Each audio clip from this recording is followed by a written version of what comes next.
Bismillahirrahmanirrahim. Assalamualaikum warahmatullahi wabarakatuh. Alhamdulillah, wassalatu wassalamu ala rasulillah.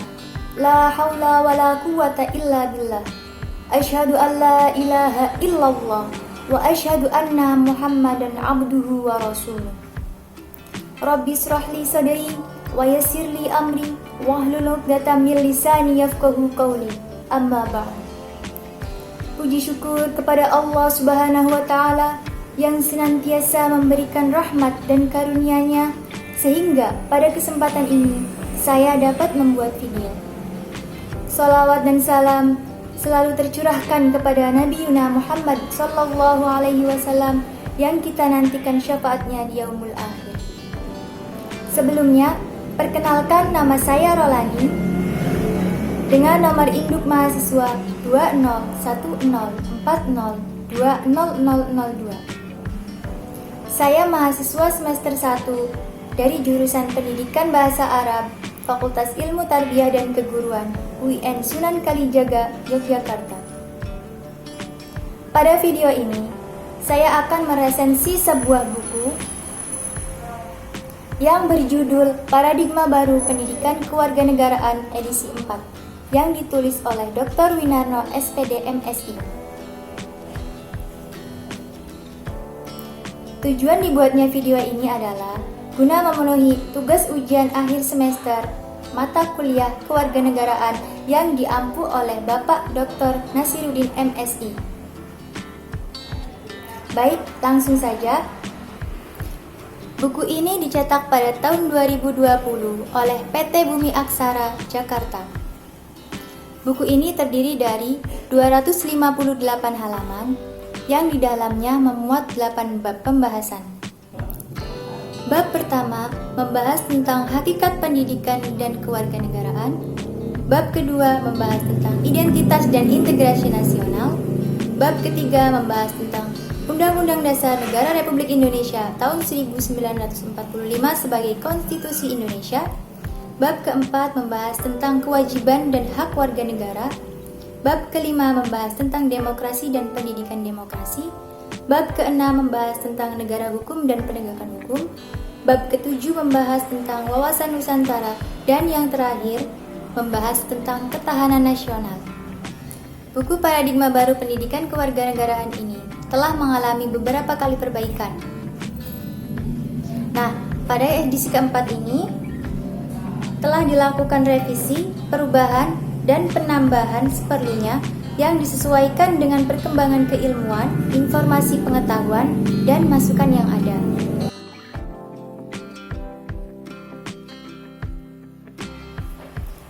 Berikut ini tentang biografi penulis. Buku ini ditulis oleh Dr. Winarno SPD MSI. Beliau lahir di Wonogiri pada tanggal 13 Agustus 1971. Beliau menyelesaikan jenjang S1 pada Prodi PPKN FKIP Universitas 11 Maret di Surakarta pada tahun 1995. Kemudian melanjutkan S2 bidang ketahanan nasional di UGM pada tahun 2002 dan kemudian melanjutkan S3 pada bidang pendidikan kewarganegaraan Sekolah Pascasarjana UPI Bandung pada tahun 2011. Beliau juga seorang dosen di FKIP Universitas 11 Maret Surakarta sejak tahun 1997.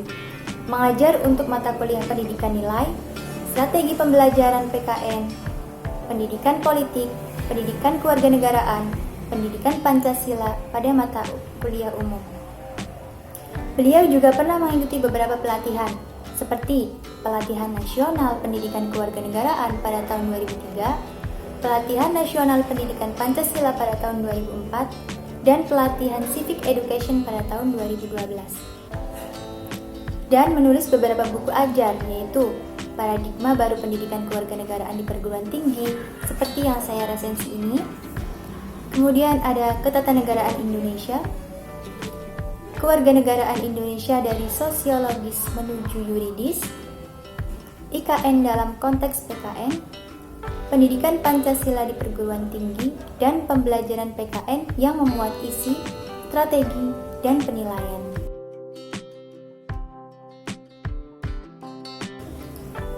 Langsung saja kepada pembahasan materi.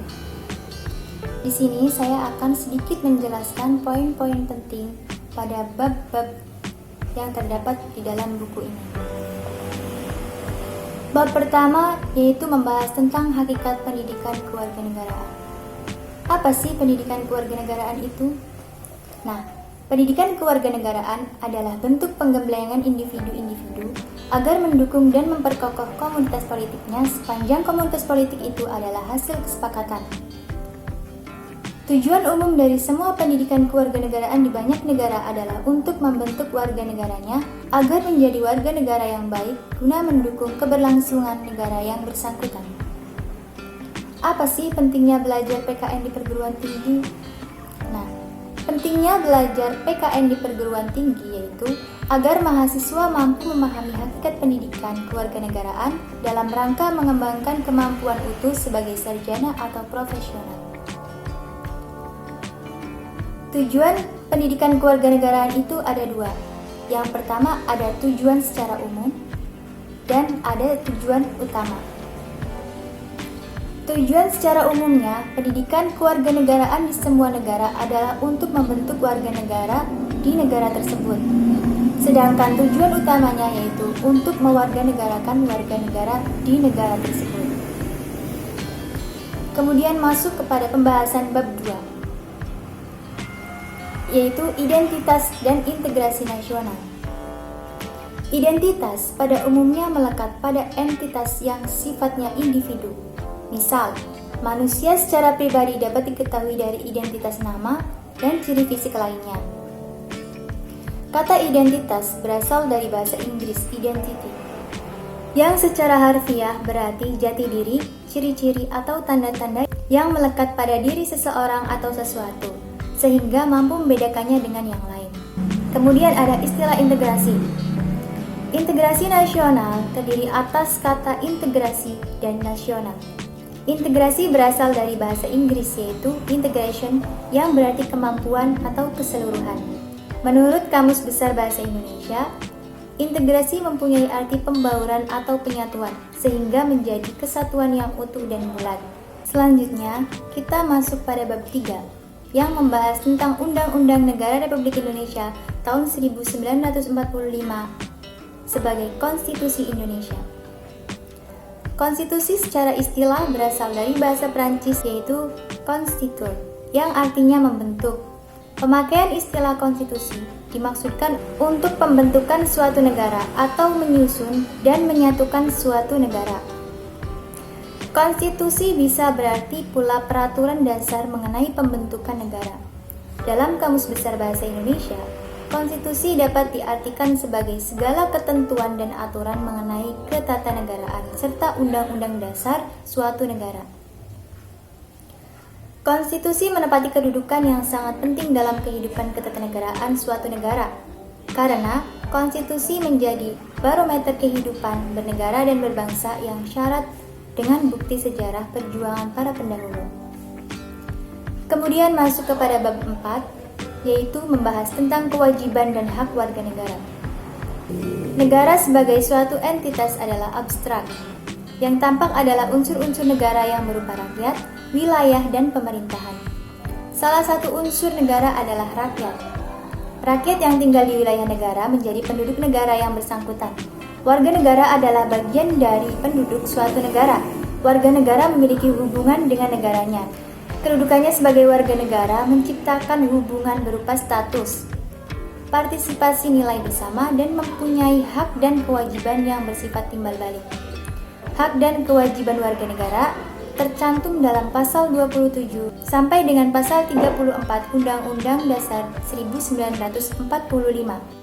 Baik, selanjutnya yaitu bab 5. Pada bab 5 membahas tentang demokrasi dan pendidikan demokrasi. Secara bahasa, demokrasi berasal dari bahasa Yunani yaitu demos yang berarti rakyat dan kratos yang berarti pemerintahan atau kekuasaan. Jadi secara bahasa, demos kratos berarti pemerintahan rakyat atau kekuasaan rakyat. Demokrasi atas dasar penyaluran kehendak rakyat terdiri dari dua macam, yaitu yang pertama ada demokrasi langsung dan yang kedua ada demokrasi tidak langsung. Demokrasi langsung yaitu demokrasi yang mengikutsertakan setiap warga negaranya. Demokrasi langsung yaitu demokrasi yang mengikutsertakan setiap warganya dalam permusyawaratan untuk menentukan kebijaksanaan hukum dan undang-undang. Kemudian yang kedua yaitu demokrasi tidak langsung, yaitu paham demokrasi yang dilaksanakan melalui sistem perwakilan. Nah, demokrasi ini biasanya dilakukan melalui pemilihan umum. Selanjutnya ada pendidikan demokrasi. Apa itu pendidikan demokrasi? Pendidikan demokrasi adalah upaya sistematis yang dilakukan oleh negara dan masyarakat untuk memfasilitasi individu warga negara agar memahami, menghayati, mengamalkan, dan mengembangkan konsep, prinsip, dan nilai demokrasi sesuai dengan status dan perannya di masyarakat.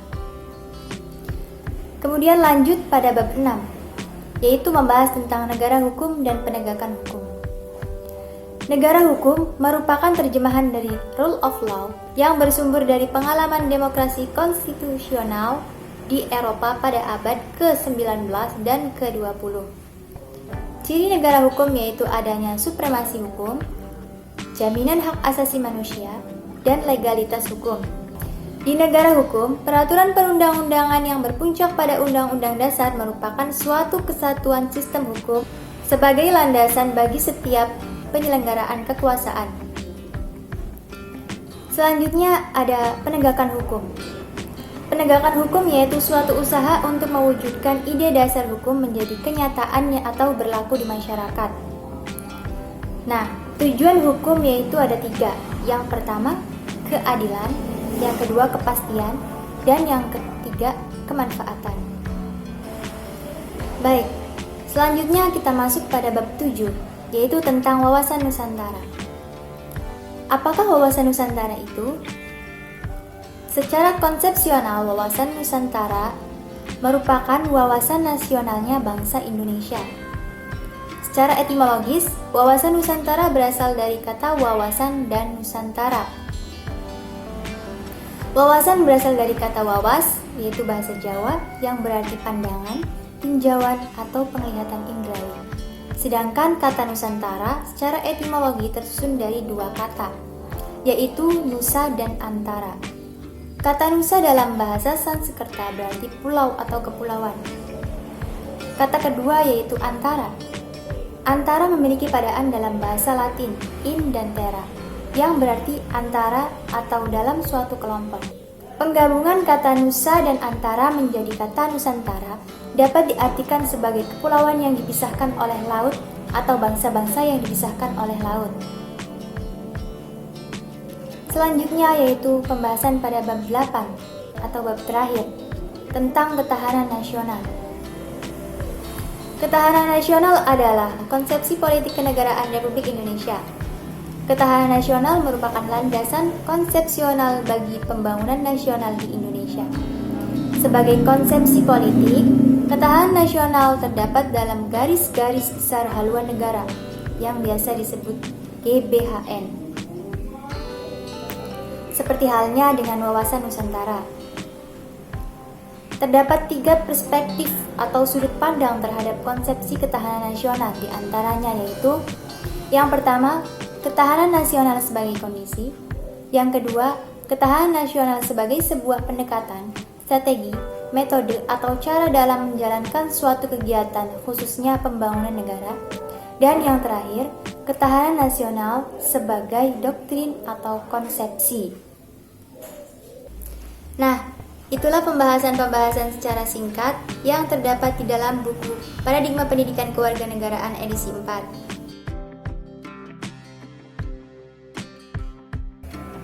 Menurut saya, kelebihan pada buku ini adalah terdapat pada sampul buku yang bagus dan milenial, sehingga dapat menarik minat pembaca. Kemudian yang kedua, yaitu ukuran buku yang tidak terlalu besar, sehingga mudah untuk dibawa kemana-mana.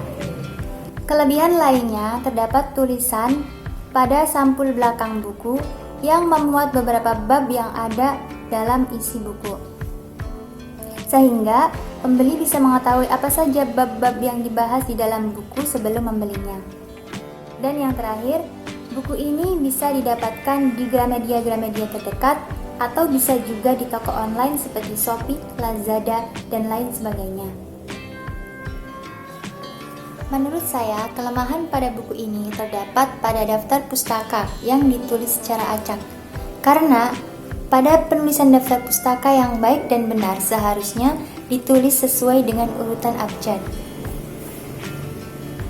Ya, mungkin itu saja yang dapat saya sampaikan. Mohon maaf jika dalam pemaparan isi dan lain sebagainya masih terdapat banyak sekali kekurangan. Dan semoga video ini dapat bermanfaat. Akhirul kalam, wassalamualaikum warahmatullahi wabarakatuh.